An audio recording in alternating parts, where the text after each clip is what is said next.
So hey guys, welcome back to my channel SahilTech. So आज का video बहुत ही शानदार होने वाला है। अब जरूर थंबनेल देख के आपको पता चल गया होगा आज किस बारे में आज बात करने वाला हूँ। ओके, अनबॉक्सिंग होगा जो कि JBL Go Plus new unboxing है हमारे तरफ से, जो बहुत ही शानदार JBL है, बहुत ही प्रीमियम क्वालिटी में आती है, बहुत ही सस्ते में प्राइस में आती है। आज इस वीडियो में उसके बारे में बताऊंगा और इसके स्पेसिफिकेशन और उसके साउंड क्वालिटी के बारे में आज बताने वाला हूँ। तो इस वीडियो को एंड तक देखते रहना और हमारे चैनल पे नए हो तो यार सब्सक्राइब करना, साथ ही साथ बेल आइकन को भी प्रेस कर लेना ताकि हमारे लेटेस्ट टेक्नोलॉजी वीडियो और यूट्यूब रिलेटेड वीडियो का नोटिफिकेशन सबसे पहले आपको पहुंच जाए। तो चलिए वीडियो को स्टार्ट करते हैं।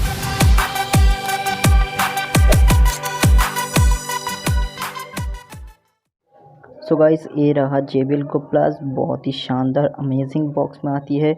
इधर साइड देख लो, बहुत ही शानदार ग्राफिक्स कट में आती हुई, पीछे कुछ ब्लूटूथ कनेक्टेड और 5000 आवर्स का प्लेयर्स है ये। चलिए वीडियो को स्टार्ट करते हैं और इसको अनबॉक्सिंग करके देखते हैं।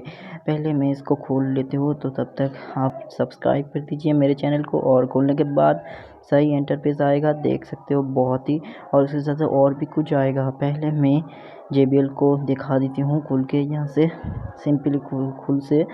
उसके बाद देख सकते हो बहुत ही प्रीमियम क्वालिटी में आती है ये। इसको साइड में रखते हुए मैं इसको ओपन करती हूँ। इसके ओपन करने के बाद पहले मेरे को मिल जाता है USB पोर्ट और यूज़र गाइडलाइन और वारंटी कार्ड मिल जाता है। ये शानदार ही 1 ईयर्स की वारंटी में आती है। उसको साइड से करके मैं इसको JBL को अनबॉक्सिंग करती हूँ प्लग्स किक से हटा के। ये बहुत ही शानदार प्रीमियम क्वालिटी में आती है। JBL लिखा हुआ है एक साइड में, पीछे भी, और ऊपर में कुछ volume up down button, bluetooth button और power up on off button दिया गया है, और प्लेयर कट करने की भी बटन दिया गया है। और उसके साथ साथ यहाँ पर कुछ भी आप साइड में लगा सकते हो। और यहाँ पर USB पोर्ट, माइक्रोफोन यानी कि आप फ़ोन से भी बात भी कर सकते हो। और उसके बाद और कुछ नहीं है। ये साउंड क्वालिटी बहुत ही अच्छा है। मैं इसको चला के भी दिखाऊं तो आप भी गिनो और चला के दिखाओ तो